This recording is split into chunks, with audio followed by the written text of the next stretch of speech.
Bien, comenzamos la primera disciplina de esta metodología, que es el modelo del dominio. Esta, recordamos, que se enfoca en la realidad, en el mundo real.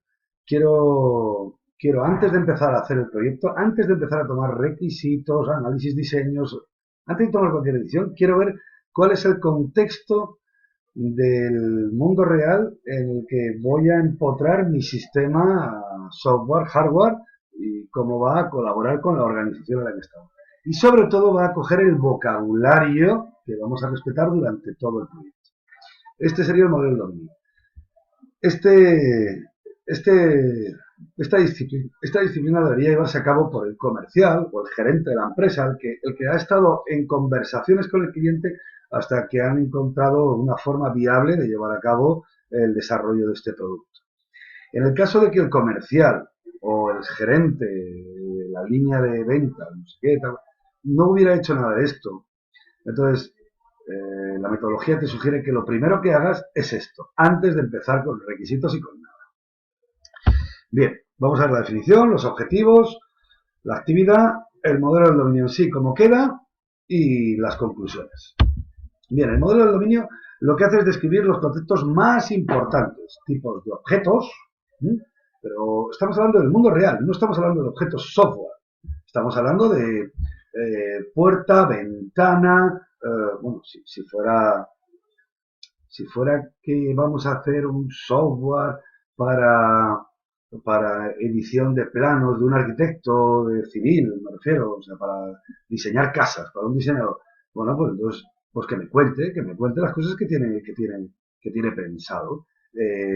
Él quiere hablar de distintos materiales en las paredes, pues papel pintado, que si pinturas, que si ladrillo visto, que si no sé qué. Bueno, él me tiene que estar contando el vocabulario de su mundo, de cómo él hace diseños para casas, ¿vale? Si es decorador.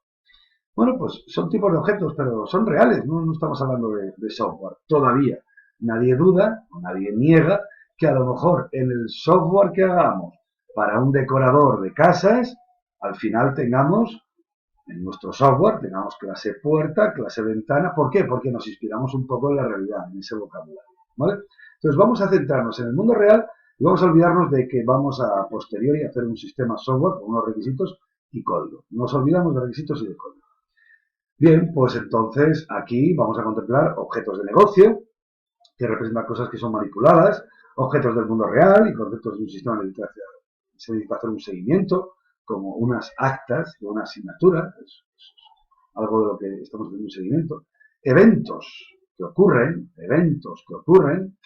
pues que ha habido un movimiento, que ha habido un desplazamiento, que ha habido un aprobado, que ha habido un suspenso, eventos que ocurren. Las cosas relevantes. En el libro hablan de esto, en la asignatura que estudiamos de análisis y diseño de objetos, técnicas de análisis, son las que justamente podemos aplicar aquí, que era a través del lenguaje formal, que era a priori subrayando sustantivos y verbos para los nombres de clases y métodos, pero tenía problemas con los sinónimos, los anáforos, pero nos vale. El enfoque clásico, que era un listado de cosas que normalmente sugieren la existencia de una clase, como por ejemplo organizaciones, personas, roles, cosas tangibles, dispositivos, y te da una lista bien larga, como estudiamos en su momento. También hablamos allí del análisis del dominio, que no lo hagan solo los informáticos, sino que se haga con un experto en el dominio, más bien que lo haga el experto en el dominio, y el informático le supervisa para que llegue al nivel de detalle oportuno o para por supervisarle. Y también allí hablamos de análisis por reparto de responsabilidades. Pues todas esas cosas son aplicables justo en este punto, para encontrar los conceptos importantes. ¿Cuál es el objetivo? Es comprender la estructura y dinámica de la organización donde vamos a meter nuestro sistema. Él, cuando me cuenta su organización, me va a estar contando los problemas que tiene la organización. Y esto lo hacemos a mano y aquí se producen muchos errores y muchas veces esta información se pierde y yo quiero tener constancia o tengo muchísima información pero no puedo hacer estadísticas porque no tengo personal para hacer estadísticas que me interesan para dirigir la empresa en otro sentido. Bueno, pues todas estas cosas son de lo que se habla en el modelo del dominio del mundo real, ¿de acuerdo? También permite tener una comprensión común de la organización, porque cuando acaba el señor de contarme, el cliente acaba de contarme cómo él ve su organización, bueno, pues ya la compartimos él y nosotros. Así que tenemos el mismo vocabulario y nos ahorramos muchísimos problemas, pero muchísimos. Y además, de alguna forma, ya están obteniéndose requisitos. Sin estar centrados en los requisitos del sistema de hardware-software, ya estamos capturando requisitos del sistema futuro. Pero nosotros solo hablamos del modelo del dominio de la realidad. Bien, ¿cómo se hace? Esta actividad normalmente se hace en talleres.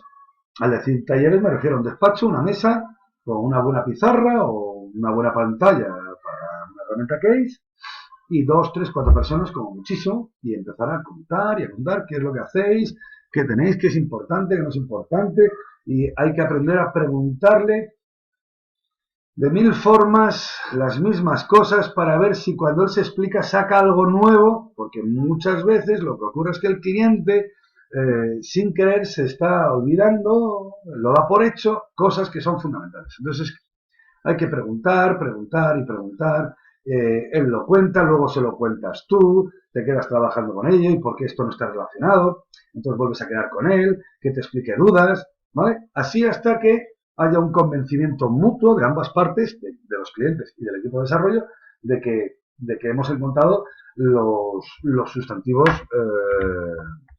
relevantes de su organización y comprendemos la organización. Bien, ¿cómo sería un modelo del dominio? Bueno, pues a priori no hay un formato. Mientras que con otras actividades que veremos en la metodología del proceso unificado te van diciendo, y esta actividad tiene que sacar un diagrama de tal, y este un diagrama de tal, y está todo clarísimo, esto está muy abierto. El modelo del dominio es tratar de capturar la organización y las cosas relevantes. Para ello, cualquier tipo de diagrama. Cualquier tipo de diagrama. A priori, diagramas de clases, diagramas de objetos, diagramas de estados, diagramas de actividad, todos son viables. Hombre, diagramas diagramas de despliegue o diagramas de componentes para el hardware y el software, pues francamente, en un modelo de dominio que estamos viendo la realidad donde yo encontraré mi sistema, pues en su realidad, si hay equipos hardware y software, entonces tendrán sentido estos diagramas. Si no los hay, como la mayoría de las veces, bueno, pues entonces no tienen necesidad de hacer diagramas de despliegue, y diagramas de componentes. Los diagramas que se necesiten. Este diagrama, este es el diagrama del modelo del dominio para el juego de las 3 en raya, y bueno, yo trato de representar aquí las cosas relevantes de unas 3 en raya. Hay un jugador que juega de 0 a n partidas, cada partida tiene un turno, tiene un tablero y tiene y puede poner piezas, que es un evento. Para colocar piezas puede ser de dos maneras, o bien por poner o bien por mover. Son los dos tipos de eventos que aquí ocurren, las cosas que ocurren. Las 3 en raya lo que se mueven o se ponen piezas. Ambos están asociados a una o dos coordenadas correspondientemente. Luego, por otro lado, el tablero está lleno de coordenadas, las cuales tienen una pieza, las cuales tienen un color, y le he llamado color, no sé por qué otro nombre, a los ceros y las X. Y en la X se me ha perdido, falta la X, ¿vale? Bueno, pues analizando las coordenadas me puedo encontrar un tic-tac-toe por una pieza colocada en un momento dado, al poner o mover, yo me encuentro que está asociado a un 3 en raya, que bien puede ser o en fila, o en columna, o en diagonal, la cual puede ser principal o secundaria. Bueno, yo lo que pretendo es que alguien que vea este diagrama empiece a saber las cosas fundamentales, no con todo detalle, de la organización. Y para el juego de las 3 en raya, bueno, pues tendrá más o menos acierto, pero es esto, hay un jugador, un juego, un tablero, un turno, hay formas de hacer el tic-tac-toe y los eventos son que se ha movido una pieza o que se ha puesto una pieza. Y poco más, no hay más. Conclusiones. Bueno, este ejemplo es muy pequeño, muy pequeño. Ahora haremos más diagramas para otro ejemplo, el del Klondike, el solitario de Windows. Pero si fuera esto nada más, Las conclusiones. Bueno, lo que se pretende es comprender el contexto del sistema con un conocimiento crucial en la identificación de casos de uso. Vale, sí. Yo con el diagrama anterior, yo sé cuáles son los casos de uso que hay ahí, porque están estrechamente relacionados con los eventos que están produciéndose. Poner pieza, mover pieza. No hay mucho más. ¿Vale? Bien. Por otro lado, conseguimos el glosario que ayuda a usuarios, clientes y desarrolladores, a otros implicados, tener un vocabulario común. Entonces, identificar y nombrar esos objetos nos ayuda a desarrollar un glosario de términos que permitirán a cada uno trabaje en el sistema a comunicarse mejor. Donde la confusión abunda, la ingeniería es difícil, si no imposible. Y para construir un sistema software de cualquier tamaño, los ingenieros actuales deben mezclar el lenguaje de todos los participantes de una forma consistente. No puede ser que el cliente hable de una manera y tú hables de otra, porque entonces es un caos. En el ejemplo que vamos a ver ahora del Klondike, del solitario de Windows, el famoso solitario de Windows, que, bueno, que reparte las cartas en lotes por abajo y persigue poner del as al rey con ciertas reglas y ciertos momentos. Bueno, en cualquier juego de cartas, mi experiencia, que es el ejercicio al que recurro habitualmente, te das cuenta que gracias al modelado del dominio, pues tonterías como, por ejemplo, palo, un palo, ¿qué es un palo? Bueno, pues es que hay gente que entiende que un palo es oros o copas o espadas o bastos o diamantes, picas, ¿eh? Pero es que hay otros que cuando dicen palo se están refiriendo al as de copas, 2 de copas, 3 de copas, así hasta el rey de copas. Entonces, ¿un palo qué es? ¿Como un brochazo de color a una carta o es un conjunto de cartas? O sea, ¿es parte de una carta o es una colección que reúne cartas? ¿Y qué ocurre? Pues que en el lenguaje natural nosotros hablamos de formas muy relajadas, pero nosotros tenemos que aclarar estos conceptos. ¿Te imaginas? Y yo lo he visto en más de una consultoría, un proyecto en el que durante un mes, mes y medio, 2 meses, hasta que surja el descubrimiento de que es que uno le estaba llamando palo a una cosa, otro a otra. ¿Tú te imaginas leer el código de una persona que le llama palo a 10 cartas cuando tú piensas que palo es oros, copas? Bueno, es que lo lees, es que no te enteras de nada. ¿Todo esto por qué es? Por no haber establecido un vocabulario común. Y entonces hay un derroche de esfuerzo, código de baja calidad, cosas innecesarias, solo por no haber parado brevemente, porque esta tarea no lleva mucho tiempo. Dicen, es que son metodologías pesadas. Bueno,